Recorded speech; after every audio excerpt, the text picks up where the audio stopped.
लेकिन जब China Taiwan पे कब्जा करने की बात करता है, रशिया यूक्रेन पे हमला करता है, तो no, you can't do that. हाँ, लेकिन तुम ग्रीनलैंड पे कब्जा कर सकते हो। मुझे तो ये समझ नहीं आता, ये डबल स्टैंडर्ड आता कहाँ से। क्षमा शोभती उस भुजंग को जिसके पास गरल हो। गरल यानी एक you can say the wish और ताकत। क्षमा शोभती उस भुजंग को जिसके पास गरल हो, उसका क्या जो दंतहीन विश्रहित विनीत सरल हो। हेलो दोस्तों, मेरा नाम है Aditya and you are watching digital diplomat of Bharat. Welcome to my channel digital diplomat. आज बात करते हैं ग्रीनलैंड की। हाल ही के कुछ दिनों में ग्रीनलैंड बहुत ही चर्चा में है। तो ग्रीनलैंड का एक पूरा मसला क्या है? एक्चुअली बात कुछ नहीं है। ग्रीनलैंड एक यू कैन से not independent country, but Denmark जो एक इंडिपेंडेंट कंट्री है, नाटो की मेंबर है, उसका एक पार्ट है। डेनमार्क का पार्ट है ग्रीनलैंड, और डेनमार्क के पार्ट को यूएसए बोल रहा है कि हम उसको कब्जा लेंगे। डोनाल्ड ट्रंप बोल रहा है कि ग्रीनलैंड को इकोनॉमिकली या फिर मिलिट्री वे में कब्जा कर लेगा। सो ये बात कहाँ तक ठीक लगती है? किसी इंडिपेंडेंट कंट्री पे, किसी नाटो कंट्री पे, मोर स्पेसिफिकली किसी नाटो कंट्री का कोई कब्जा, किसी पार्ट को कब्जा करने के बाद खुद एक दूसरी नाटो कंट्री ही कर रही है, तो अब इनके बीच में कौन वॉर करेगा या फिर कौन किसके साइड जाएगा? तो बात यही है कि सबसे पहले बात करते हैं ग्रीनलैंड की। ग्रीनलैंड की लगभग पॉपुलेशन है 56-57,000, ज़्यादा नहीं है। हाँ, एरिया बहुत बड़ा है, क्योंकि वो 90 to 80% उसका जो पार्ट है, जियोग्राफिकल पार्ट है, वो बर्फ में ही ढका रहता है due to the weather conditions. But अभी जो क्लाइमेट बदल रहा है, थैंक्स टू ह्यूमन, जो क्लाइमेट चेंज हो रहा है उसकी वजह से जो बर्फ है वो पिघल रही है, और उसके नीचे जो धरती है वो बाहर निकल रही है, और धरती के नीचे जो मिनरल्स है वो बाहर निकल रहे हैं।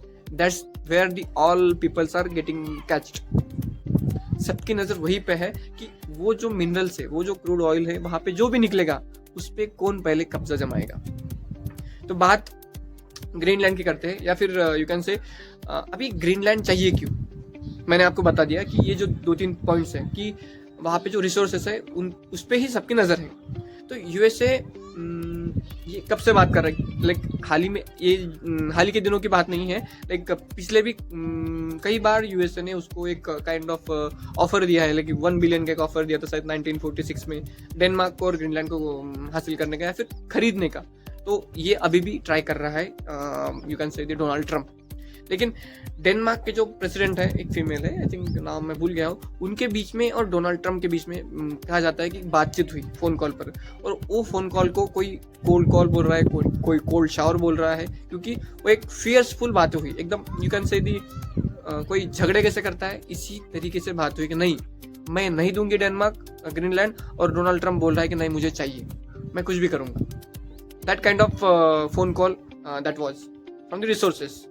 एंड अगेन अभी ये तो ठीक है, डेनमार्क है, लेकिन जो ग्रीनलैंड है वो डेनमार्क का पार्ट है, लेकिन ग्रीनलैंड 2009 से खुद इंडिपेंडेंट कंट्री बनना चाहता है, खुद इंडिपेंडेंस यू कैन से इंडिपेंडेंट की मांग उठा रहा है। डेनमार्क का जो प्रेसिडेंट है, नॉट प्रेसिडेंट सॉरी, ग्रीनलैंड का जो प्राइम मिनिस्टर है वो खुद बोल रहा है कि we don't want to be a you can say Danish, we don't want to be an American, we want to be an Greenlanders. तो अभी ग्रीनलैंड का जो इशू है उस पर किसका सबसे बड़ा यू कैन से से होना चाहिए, किसका वोटिंग मैटर करना चाहिए? क्या अमेरिका का, या डेनमार्क का, या खुद ग्रीनलैंडर्स का? मुझे तो लगता है ग्रीनलैंडर्स का। जो मैं वहाँ पे जो लोग रहते हैं वो क्या चाहते हैं, वो तो क्लियर कट बोल चुके हैं कि हमको अमेरिका के साथ भी जाना नहीं है, हमको डेनमार्क के साथ भी जाना नहीं है, हमें रहना है खुद इंडिपेंडेंट।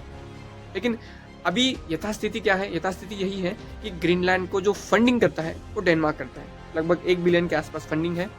और जब से डोनाल्ड ट्रंप ने ग्रीनलैंड को कब्जा करने की बात करी है, तो तब से लगभग उसी शायद जब उसने बात की मैं कब्जा करूंगा, उसी के 2-3 घंटे बाद ही डेनमार्क ने ग्रीनलैंड पे डिफेंस बजट बढ़ा दिया। लगभग 1.2 बिलियन का एक भारी भरकम डिफेंस बजट उस पर दे दिया है।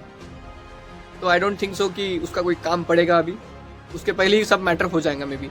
लेकिन बात ये है ना, इस डेनमार्क एक इंडिपेंडेंट कंट्री है, सोवरेन कंट्री है, नाटो कंट्री है, उसके किसी पार्ट पे कब्जा करना या फिर कब्जा करने की धमकी देना at least, I don't think this is fair in 2015। लेकिन बात जब यूएसए की आती है ना, यू कैन से he is an almighty, super power है, वो चाहेगा तो कब्जा भी कर लेगा, उसको पकड़ भी लेगा, उसको ले भी लेगा। लेकिन जब चाइना ताइवान पे कब्जा करने की बात करता है, यू कैन तब जलती है ना। जब रशिया यूक्रेन पे हमला करता है तो no, you can't do that. हाँ, लेकिन तुम ग्रीनलैंड पे कब्जा कर सकते हो। मुझे तो ये समझ नहीं आता, ये डबल स्टैंडर्ड आता कहाँ से।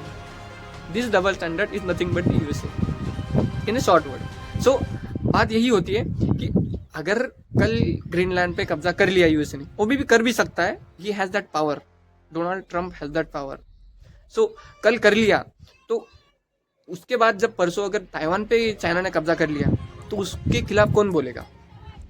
रशिया अगर और एक आध यूरोपियन कंट्रीज पे हमला कर देगा तो कौन बोलेगा? ये this is a point, this is an debate we need to start actually. So एक सेइंग है, एक श्लोक बोल सकते हो, या फिर एक यू कैन से दी शेर है कि क्षमा शोभती उस भुजंग को जिसके पास गरल हो। गरल यानी एक you can say the wish और ताकत। क्षमा शोभती उस भुजंग को जिसके पास गरल हो, उसका क्या जो दंतहीन विश्रहित विनीत सरल हो। कि वही होती है ना कि अगर किसी के पास अगर बहुत ताकत है, बहुत पावरफुल है, और वो बंदा बोलता है कि भाई जा मैं तुझे माफ कर देता हूँ, तो तब जाके कोई बात बनती है। लेकिन किसी के पास कोई ताकत नहीं है, किसी के पास एक आध सांप के पास कोई जहर नहीं है, और वो बोलता है जा मैं तुझे नहीं काटता, तुझे माफ कर लिया, तो भाई तू काट के भी क्या उखाड़ लेगा?